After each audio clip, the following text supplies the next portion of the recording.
레위기는 거룩을 주제로 말씀하고 있습니다. 거룩이라는 것은 하나님의 백성과 세상 백성이 다른 구별된 것이죠.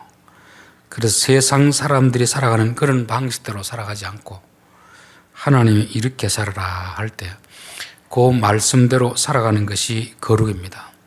오늘날 세상은 돈이 신입니다.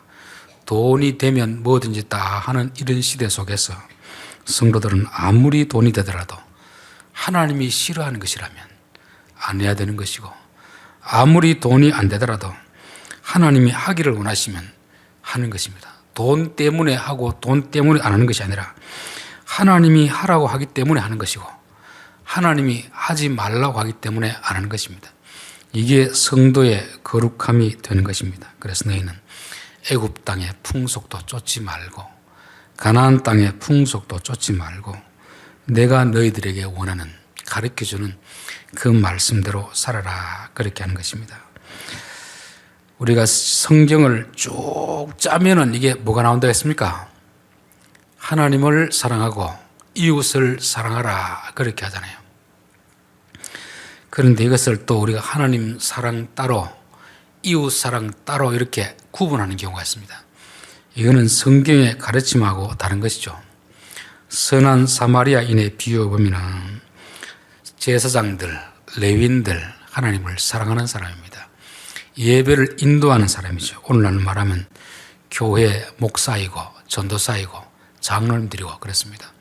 하나님은 열심히 섬기는데 길을 가다가 강도 만난 자를 보고 그냥 지나쳐가는 것입니다. 자기들은 하나님만 사랑하면 되지 이웃까지 사랑할 필요가 뭐 있나, 그렇게 생각합니다. 부자 청년도 어릴 때부터 계명을 다 지켰다고 합니다. 그런데 부족한 것이 있는데 너희 재산을 팔아 가난한 자들에게 나누어 주라 하니까 근심하며 떠나갔더라. 자기들은 하나님을 사랑한다고 하는데 이웃을 사랑하지 못하는, 이게 하나님을 사랑하는 건지 아닌지도 구분이 안 될 그런 것을 말씀하고 있습니다. 여러분, 하나님을 사랑하는 것은 뭘 하는 것이 하나님을 사랑하는 거겠습니까? 1차적으로는 예배를 드리는 것이 하나님을 사랑하는 것입니다. 예배를 드리는 목적은 뭐겠습니까? 하나님을 높이는 거죠. 그리고 하나님 말씀을 듣는 거죠. 그래서 하나님을 사랑한다는 것은, 눈에 안 보이는 하나님을 사랑하는 것은 하나님을 높여드리는 것이고 또 그분의 말씀을 우리 마음속에 받아들이는 것입니다. 하나님을 사랑하는 것은 하나님의 말씀을 지키는 것이 하나님을 사랑하는 것입니다. 그래서 요한복음 14장 15절에 보면 나를 사랑하는 자는 나의 계명을 지키는 자다. 나의 계명을 지키는 자라야 나를 사랑하는 자다 하는 것입니다. 하나님의 말씀을 안 지키면서 하나님을 사랑한다는 것은 거짓말이라는 거죠. 그럼 하나님 말씀이 뭐겠습니까? 내가 너희들을 사랑한 같이 서로 사랑하라. 이웃도 사랑하고 원수도 사랑하고. 결국 하나님을 사랑하는 것은 하나님의 말씀을 순종하는 것인데, 그 하나님 말씀이 하나님을 사랑하라는 게 아니고 내 말씀에 순종하여서 이웃을 사랑하고 원수까지 사랑하라는 것이 바로 하나님을 사랑하는 방식입니다. 우리 교회는 이 제사장과 레위인들은 하나님 사랑 따로 이웃 사랑 따로 이렇게 나눠버리니까 이것도 아니고 저것도 아닌 그런 이상한 종교인이 되는 거죠. 여러분, 종교와 기독교는 다르다고 말씀드렸습니다. 종교 생활은 뭐겠습니까? 나의 삶의 여러 영역 중에서 가정생활 있고 교회 생활 있고 직장 생활 있고 친구들 같이 만나는 그런 모임이 있고 또 취미활동 같이 이런 여러 가지 생활이 있는데 그 중에 한 부분이 종교 생활인 것입니다. 기독교는 어느 한 부분만 그렇게 사는 게 아니고 교회에 와서 하나님 말씀을 듣고 그 말씀을 가지고 와서 가정에서도 실천하는 것이고 직장 가서도 실천하는 것이고 친구들을 만나도 실천하는 것입니다. 이게 기독교 생활인데 요즘은 이제 기독교가 아니고 하나의 종교 생활로 전락하고 말았습니다. 주일날 와서 예배 드릴 때는 그러한데 예배당 문을 나서는 저 사람이 예수 믿는 사람인지 안 믿는 사람인지 도무지 구분이 안 되는 그런 것은 제대로 된 믿음이 아니라는 거죠. 우리가 말은 안 해도 우리가 하는 행동을 통해서 저 사람은 예수 믿는 사람이겠구나. 이게 보여야 되는 것입니다. 여러분, 믿음은 눈에 보일까요, 안 보일까요? 그 사람 속에 있는 믿음은 안 보이지만 겉으로 드러나기 때문에 아는 것입니다. 사도행전 6장에 보면 7 집사를 세울 때 믿음이 좋은 사람, 성령이 충만한 사람, 그걸 어떻게 보고 알겠습니까? 우리로 말하면 교회 안에서 막 기도를 열심히 하고 방언을 하고 예언을 하고, 이게 믿음 충만한 게 아니거든요. 그 사람의 믿음 좋은 것은 이웃에 대해서 어떻게 하는가, 약자들 어떻게 대하는가, 그런 걸 가지고 평가하는 것입니다. 마태복음 25장에 나오죠. 양과 염소의 비유. 예수님이 최종적으로 사람을 오른편, 왼편으로 나눌 때 우리 같으면 어떻게 생각합니까? 너 예수 믿었으니까 오른쪽, 안 믿었으니까 왼쪽, 이렇게 나눌까 싶죠. 그렇지 않습니다. 지극히 작은 자의 한 자는 오른편으로 가고 하지 않은 자는 왼편으로 가라는 것입니다. 이거는 선행을 말하는 게 아니거든요. 진짜 믿음을 가진 사람이 누구인가? 교회 다니면서 말로는 믿는다 하는데 순종하지 않고 자기 마음대로 사는 사람, 이 사람들은 자기가 만든 믿음이 있는 거지 하나님이 원하는 믿음은 아니라는 것을 말씀하고 있습니다. 그래서 우리 신앙이라는 것은 교회 안에서 종교적인 행위를 통해서 인정받는 것이 아니고, 교회에서 들은 말씀이 가정에서 가서, 직장에 가서 나타날 때 저 사람은 예수 믿는 사람이구나, 믿음이 좋은 사람이구나, 그렇게 평가를 받는 것입니다. 그래서 내 믿음이 정말 좋은 믿음인지 잘못된 믿음인지 병든 믿음인지는 교회에서 나타나는 게 아니고 직장에 가서 이웃 사람들이 나를 어떻게 보고 있는가, 그렇게 진짜 믿음인 것입니다. 제가 이렇게 마을로 전도를 다니다 보면 어떤 분이 그렇게 합니다. 그분은 진짜 예수 믿는 사람입니다. 그럴 때 제 마음이 정말 좋습니다. 이웃 사람들에게도 저렇게 평가를 받으면 뭐 두말할 나위가 있겠나. 이웃 사람들이 볼 때 저 사람은 정말 예수 믿는 사람입니다. 그 사람들이 어디 교회에 와서 기도하는 걸 봤겠습니까? 뭘 보겠습니까? 바깥에서 생활하는 걸 보니까 저 사람은 신자구나, 믿음의 사람이구나, 그렇게 하지 않습니까? 그래서 레위기에 보면 첫 부분에는 제사에 대해서 나옵니다. 그 이후부터는 계속해서 사회 생활에 대해서 나오는 거죠. 예배로서 끝나는 게 아니고 예배 이후의 삶에 대해서 말씀하고 있는 것입니다. 자, 오늘 9절, 너희가 너희의 땅에서 곡식을 거둘 때 너는 밤 모퉁이까지 다 거두지 말고 내 떨어진 이삭도 줍지 말며 내 포도원의 열매를 다 따지 말며 내 포도원에 떨어진 열매도 줍지 말고 가난한 사람과 거류민을 위하여 버려두라. 나는 너희 하나님 여호와이니라. 흔히 이제 우리 모퉁이, 헌금, 요게 이제 바로 여기서 나온 거죠. 농사는 누가 지었습니까? 내가 지었는데 하나님이 이래라 저래라 간섭한 이유는 뭐겠습니까? 간섭한 이유가 하나님이 주인이기 때문에 그렇습니다. 하나님이 너희에게 맡겨주셨기 때문에 그런 거죠. 예수 믿는 사람과 안 믿는 사람의 구분 짓는 여러 가지가 있겠지만 물질에 대해서 누가 주인인가? 누가 주인인가? 우리 땅에서 내 명예를 바치지만 내가 열심히 노력했지만 수확하고 나서 하나님이 이 부분은 남겨놔라, 이 부분은 너가 수확해라, 그렇게 하는 것은 주인이 종에게 말하지 남이 그렇게 어떻게 말할 수 있겠습니까? 내가 열심히 했는데 다 내 노력으로 됐는데, 이게 이제 내 노력으로 되었다고 생각하는 사람들은 불신자들입니다. 하나님을 안 믿는 사람들입니다. 하나님은 당연히 이것은 너의 것이 아니고 내가 너에게 맡겨줬다는 것입니다. 그러면서 요 농사지은 요거 다 너의 것이 아니다. 여기에서 일부분은 이웃의 것이 있다 하는 것입니다.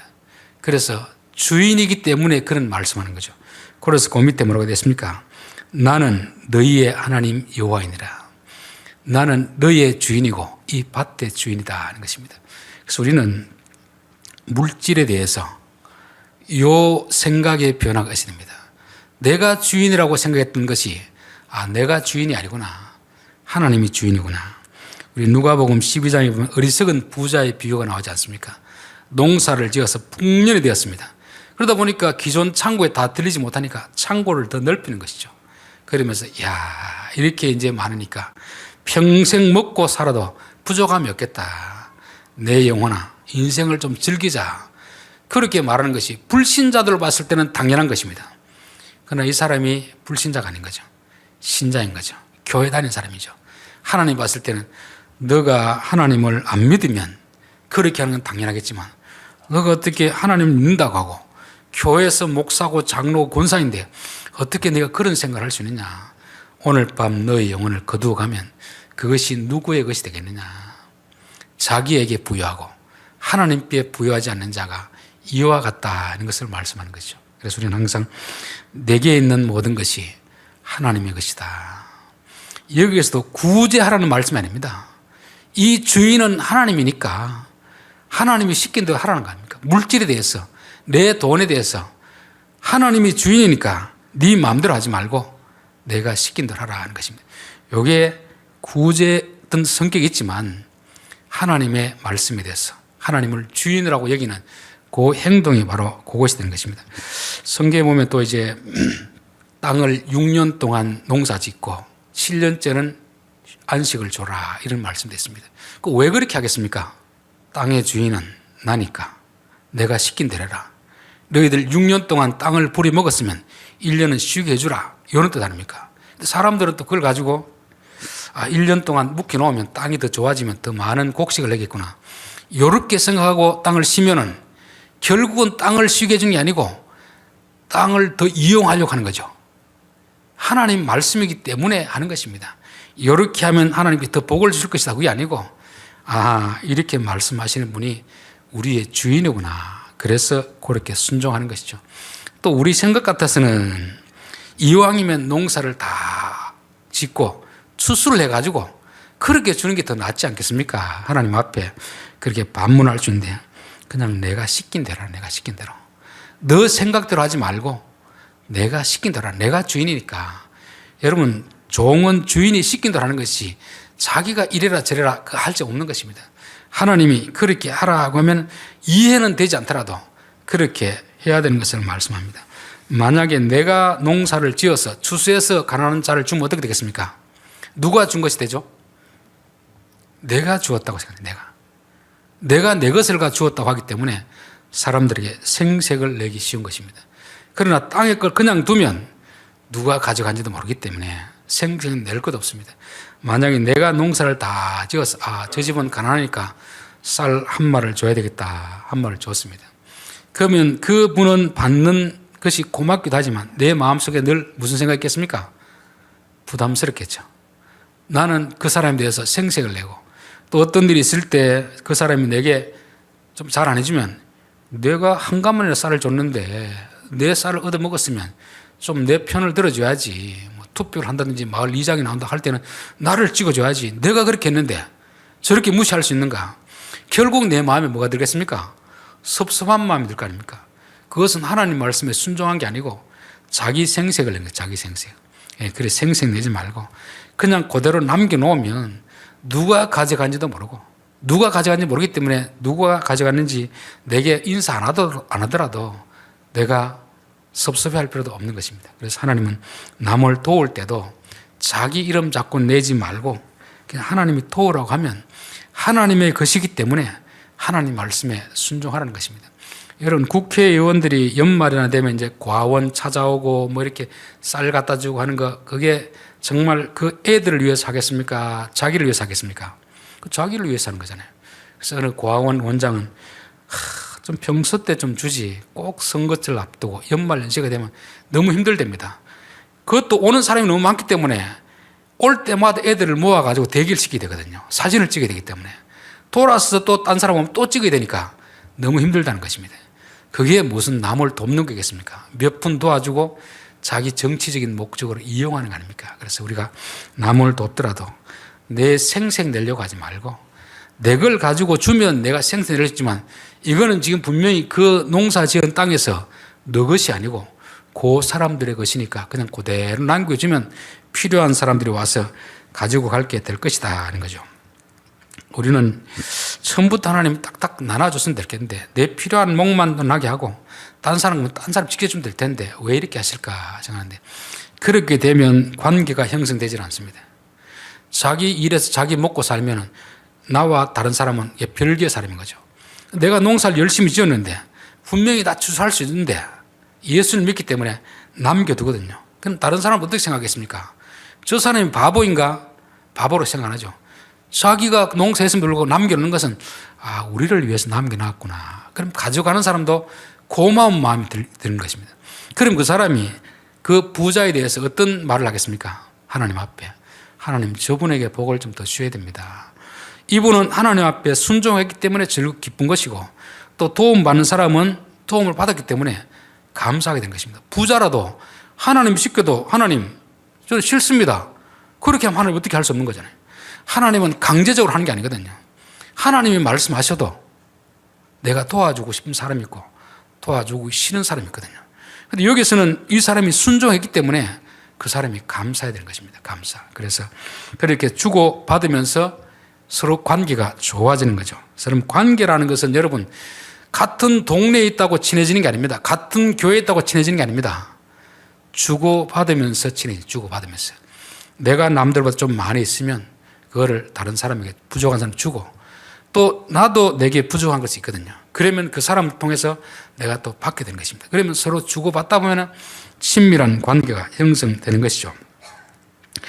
고린도후서 8장에 보면 할 마음만 있으면 있는 대로 받으실 때요 없는 것을 받지 아니하시리라.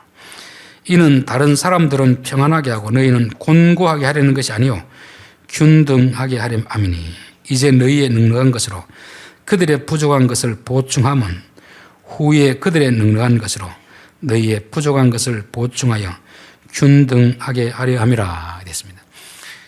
돈을 잘 버는 사람이 있고 또 다른 걸 잘하는 사람이 있습니다. 돈을 잘 버는 사람은 돈에 은사가 있는 사람이죠. 재능인 사람이죠. 그럼 돈을 잘 벌었으면 어떻게 됩니까? 돈을 잘 벌지 못하는 그런 사람에게 도와주면 되는 것입니다. 돈을 잘 버는 사람이 영적인 부분에서 부족한 면이 있거든요. 그러면 또 그런 쪽으로 넉넉한 사람이 주면 되는 것입니다. 야곱과 에서가 전형적이거든요. 쌍둥이인데 동시에 한날 한시에 태어났는데 형과 동생은 완전히 반대입니다. 형은 사냥하기를 좋아하고 오늘날 말하면 돈을 잘 버는 것입니다. 근데 막 돌아다니기를 좋아하니까 성경 읽고 기도할 틈이 없습니다. 그게 적성이 안 맞아요. 야곱은 어떤 사람입니까? 조용한 사람이라, 타임이라마는 하나님 앞에 경건한 사람이라. 그 당시에서 장막에 머문다는 것은 묵상하고 기도하고 이런 신앙인의 모습인 것입니다. 야곱은 돈은 잘 못 버는데 영적인 면에서는 부유한 사람이죠. 그럼 형이 잘 버는 돈, 남는 것을 동생에게 주고 나면 어떻게 되겠습니까? 동생에도 풍성한 영적인 재산을 어떻게 하죠? 형에게 주면 두 형제가 아주 친하게 되는 것입니다. 그런데 사람은 내게 많으면 나누지 않습니다. 그러니까 자기 것만 하는 거죠. 그렇게 되면 상대방이 많은 것도 내게 오겠습니까? 안 오겠습니까? 안 오죠.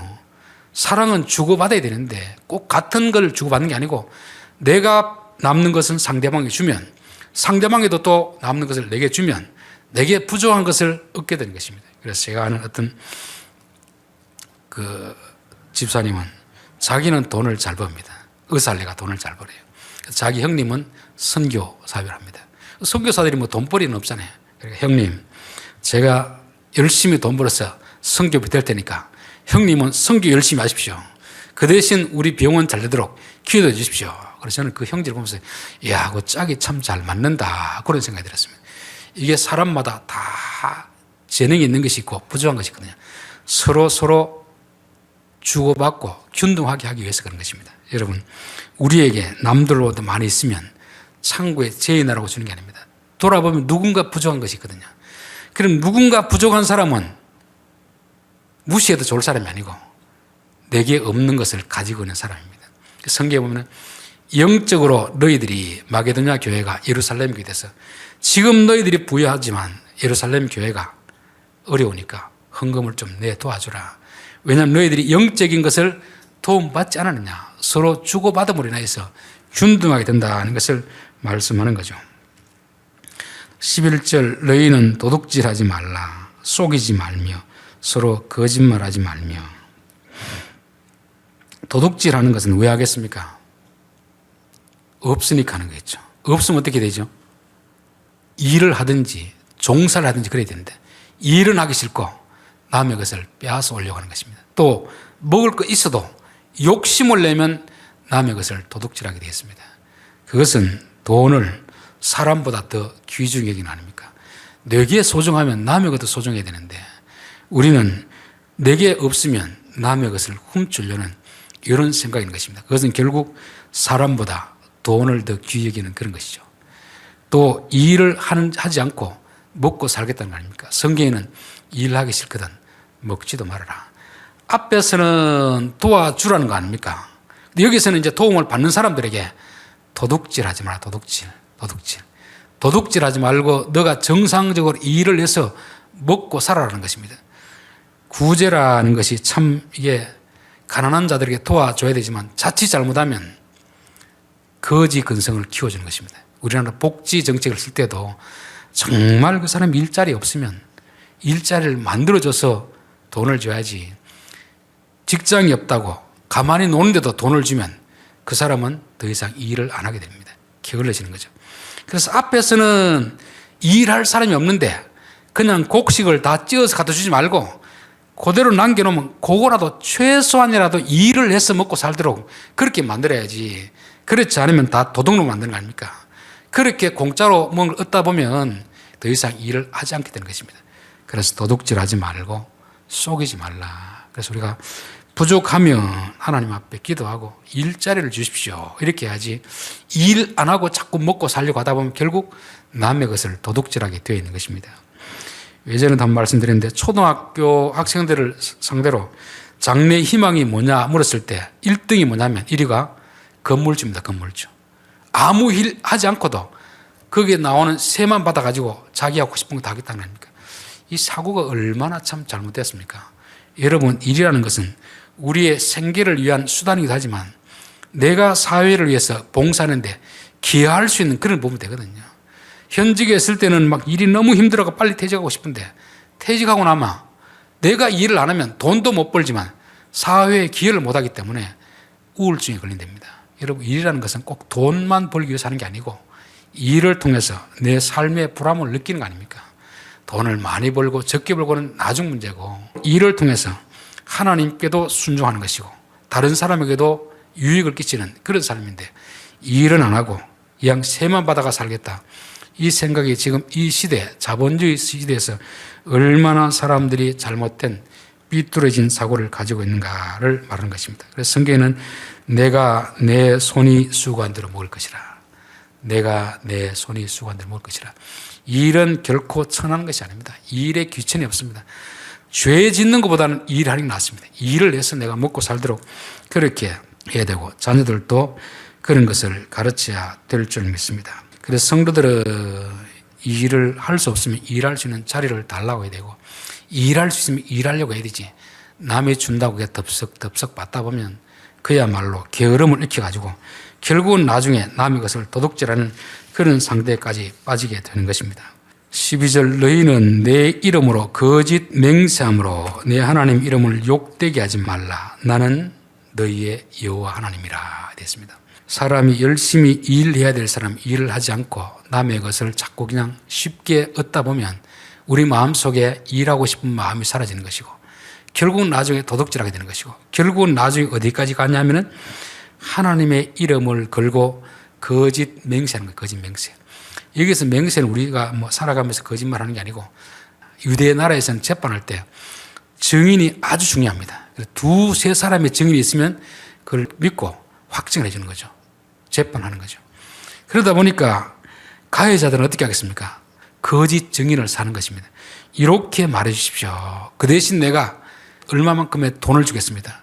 왜냐하면 이 사람들이 거짓 증거해서 어떤 상대방이 피해를 입게 되면 거짓말이 드러났을 때 그 사람과 똑같은 벌을 받게 되거든요. 그러니 함부로 거짓말을 못하게 되는 거죠. 그러나 거짓말하게 되는 경우는 거짓말을 해 주었을 때 그 이상의 돈을 주면 해주는 것입니다. 누구 이름까지 하는 겁니까? 하나님의 이름을 걸고 하는 거죠. 요즘 이제 국회 청문회 할 때 항상 선서를 하잖아요. 선서. 내가 사실말을 말하겠습니다. 그래야 이제 거짓말했을 때 처벌될 수 있거든요. 유대 나라에서는 아마 성경에 손을 얹고 말하십시오. 여호와 이름으로 맹세하십시오. 아마 이런 서약을 했지 않을까 그렇게 싶습니다. 이들은 거짓 맹세하는 것입니다. 뭐 하기 위해서? 돈을 벌기 위해서. 누구의 이름을 파는 거죠? 하나님의 이름을 파는 것입니다. 그러니까 사람이 얼마나 악하면 하나님까지 이용하려고 들겠습니까? 타락하면 사람들은 하나님까지 이용하게 되는 것입니다.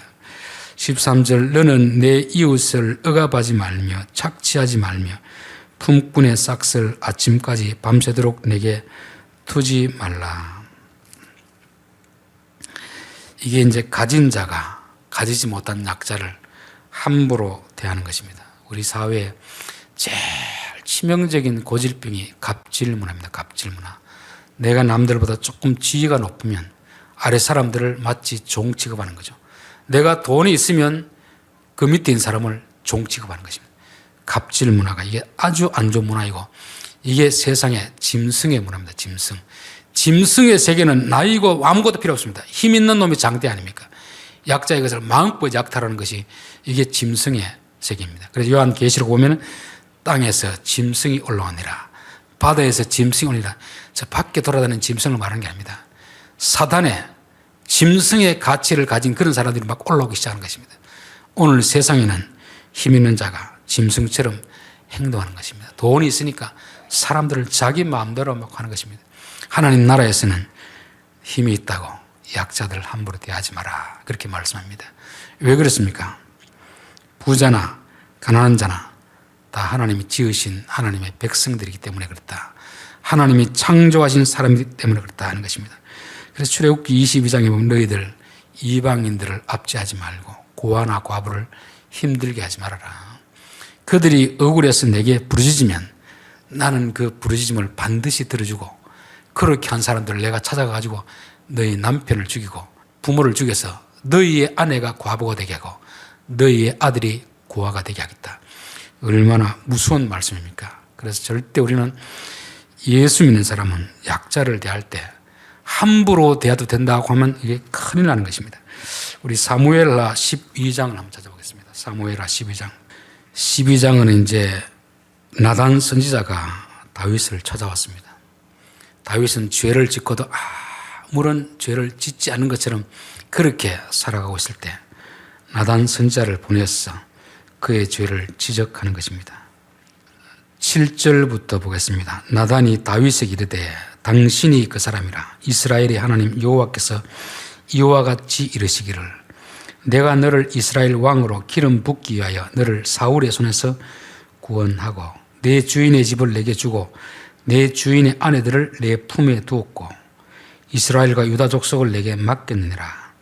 만일 그것이 부족하였을 것 같으면 내가 내게 이것저것을 더 주었으리라. 그래한데 어찌하여 내가 여호와의 말씀을 업신여기고 나보기에 악을 행하였느냐. 내가 칼로 옛사람 우리아를 치되 암몬 자손의 칼로 죽이고 그의 아내를 빼앗아 내 아내로 삼았도다. 이제 내가 나를 업신여기고. 다윗은 밧세바를 강간했습니다. 데리고 와서 겁탈한 거죠. 그리고 그의 남편을 죽인 거죠. 근데 하나님 뭐라고 합니까? 너 왜 나 업신여기니? 내가 너에게 얼마나 많은 걸 줬는데 부족했으면 더 줬을 텐데 부족해서 너희 남의 아내를 그렇게 겁탈했느냐? 내가 제일 싫어하는 걸 했기 때문에 너희 집안에 재앙이 끝나지 않으리라 했습니다. 얼마나 무서운 말씀입니까? 다윗은 왕이기 때문에 세상 같으면 충분히 한 여자 같으면 와야 되고 가라고 가는 것입니다. 자기 마음대로 할 수 있는 거지. 웬날 요즘 같은 시대는 웬날 왕이 완전히 그 시대의 어떤 신과 같은 존재 아닙니까?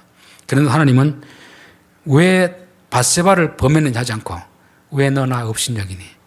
왜 나 무시하니? 즉 우리가 약한 자를 함부로 대하는 것은 누구를 함부로 대하는 것이랍니까? 하나님을 업신여기는 것이기 때문에.